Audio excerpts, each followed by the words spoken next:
Hi, I am Jens Ulrik Høgh from Nordic Safari Club. People ask me, what will happen if hunting tourism, or trophy hunting as some people like to call it, is suddenly banned, as a lot of British politicians would like to do right now? Well, allow me to give you a very simple explanation and allow me to use the country South Africa as an example. Why South Africa? Yes, because South Africa is by far the largest destination for hunting tourism in Africa at the moment, with approximately half of all hunters going to Africa hunting in South Africa. And the conditions are very similar elsewhere. So let's take South Africa as an example. I have here 3 different types of areas, and we can start with this one. This is a farm, a typical farm in South Africa. We have livestock represented by these blue chocolates. On a farm, there's not much else than livestock. This is the whole purpose of farming, is to produce as much meat as you can. Farming is really necessary to feed the world, so there's nothing wrong with that. But as I said, there's not a lot of biodiversity.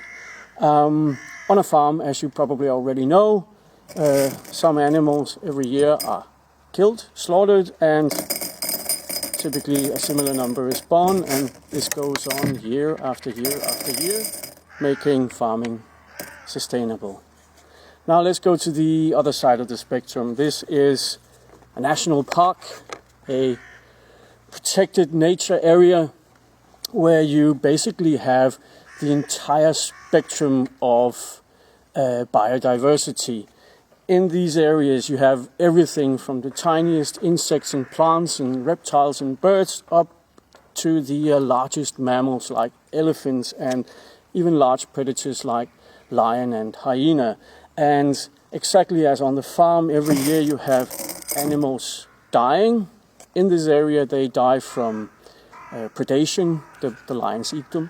They die from disease, they die from starvation and other natural causes, and everything stays within the area. Now the last type of area in South Africa is the hunting area. Now most of these hunting areas used to be cattle farms. Of course, they were all like the national park before humans came, but this is several hundred years ago. So most of these hunting areas used to be cattle farms that has been rewilded over the last 4 or 5 decades. So what they did was that they started making money on hunting tourism, which paid off and made it worthwhile to replace the cattle with wildlife and all the biodiversity that follows with the wildlife.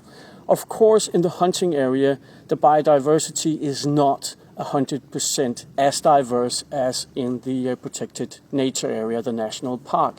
Mainly because you typically won't have any large predators in the hunting area, because the whole business idea of the hunting area is that human hunters come in and replace the lions and the hyenas. And exactly as in the 2 other areas, animals are killed every year, taken out. In this area, they will be used for human consumption, and animals are born into the area every year, making this as sustainable as the other 2 versions. Now, in these 2 areas, you produce food for humans. In this one, you do not. In this area, you have lions. In these 2, you have not. This is the main difference between these areas. Now, everybody agrees that these hunting areas are extremely important to biodiversity. Actually, as I said, over the last 4 or 5 decades, these areas have typically been rewilded from cattle farms.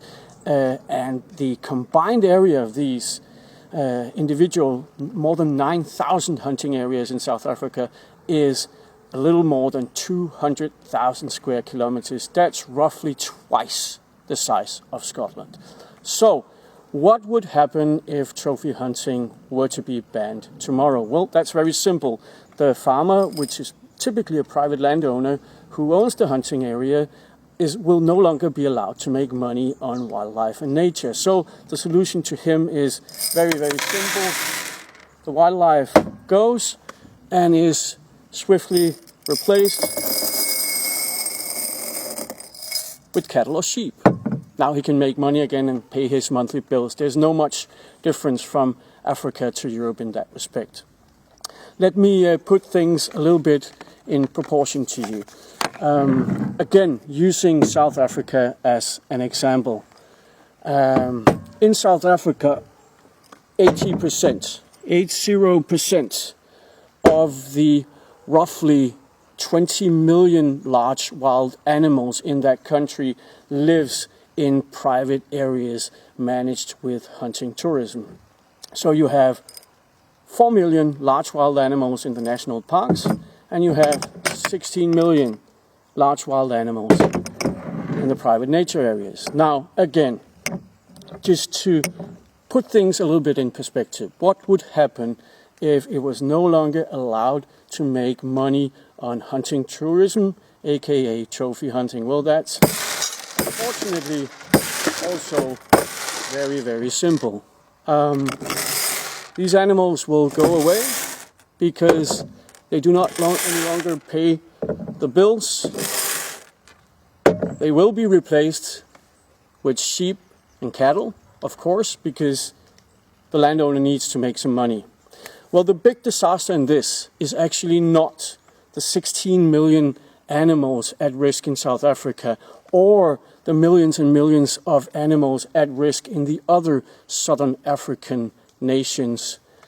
The big problem in this is the loss of habitat, because loss of habitat is much, much more difficult to replace than lost animals. So, in conclusion, if you do not want to lose all that habitat, all that wildlife, and you still don't like hunting, which is fine with me, then it's grossly irresponsible to ban hunting or hunting tourism or trophy hunting for that matter if you do not have a viable, functional alternative in place. Thank you for your time.